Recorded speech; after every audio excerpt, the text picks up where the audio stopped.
সাহাবী বলে ফেলছে, আল্লাহ রাসূল আপনি আমাকে কষ্ট দিলেন, আমি প্রতিশোধ নেব। কি এক নবী সঙ্গে সঙ্গে পেটটা বের করে দিলেন যে নাও প্রতিশোধ নাও। একটা প্রশ্ন করে, কিছু মনে করবেন না, সিরাত কে কে পড়ছেন একটু হাত তোলেন তো দেখি। এখানে সিরাত কেউ পড়ছেন? নবী সাল্লাল্লাহু আলাইহি ওয়াসাল্লামের জীবনী দেখ, মাশাআল্লাহ দুই একজন আছে, যাই হোক পড়বেন, নবী সাল্লাল্লাহু আলাইহি ওয়াসাল্লামের জীবনী পড়বেন, এটা খুব গুরুত্বপূর্ণ আমাদের জন্য, পড়বেন। যদি পড়েন তাহলে দেখবেন বদর যুদ্ধের কাহিনী, একদম করুণ অবস্থা।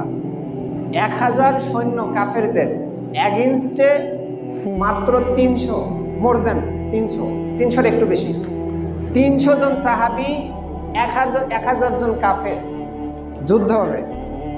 একটু পরে তুমুল যুদ্ধ। নবী সাল্লাল্লাহু আলাইহি ওয়াসাল্লাম একটা বর্ষা অথবা একটা তীর দিয়ে সাহাবীদের লাইনগুলো সোজা করতেছেন। তো সোজা করতে করতে করতে করতে হঠাৎ করে একজন সাহাবীর পেটে লাগছে একটুখানি।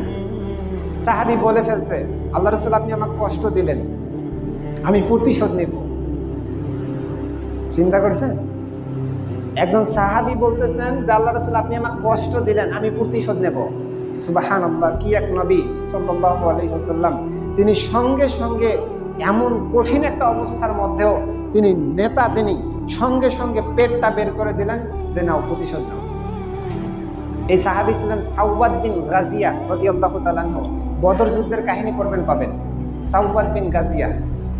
তো নবী সাল্লাল্লাহু আলাইহি ওয়াসাল্লাম যখন পেটটা খুলে দিয়েছেন যে প্রতিশোধ নাও, সঙ্গে সঙ্গে ওই সাহাবী এসে নবী সাল্লাল্লাহু আলাইহি ওয়াসাল্লামের পেটে চুমু দেওয়া শুরু করছে।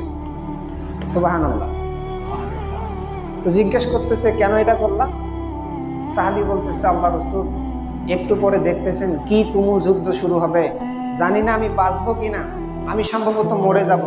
আমি চাচ্ছি যে আমার এই চর্ম, আমার এই মুখটা আপনার শরীরে সর্বশেষবার লাগুক, এই কারণে আমি এই কাজ করছি।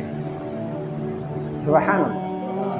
চিন্তা করছেন সাহাবা কেরাম নবী সাল্লাল্লাহু আলাইহি ওয়াসাল্লামকে কত ভালোবাসতেন। এই হচ্ছে মুহাম্মদ সাল্লাল্লাহু আলাইহি ওয়াসাল্লাম।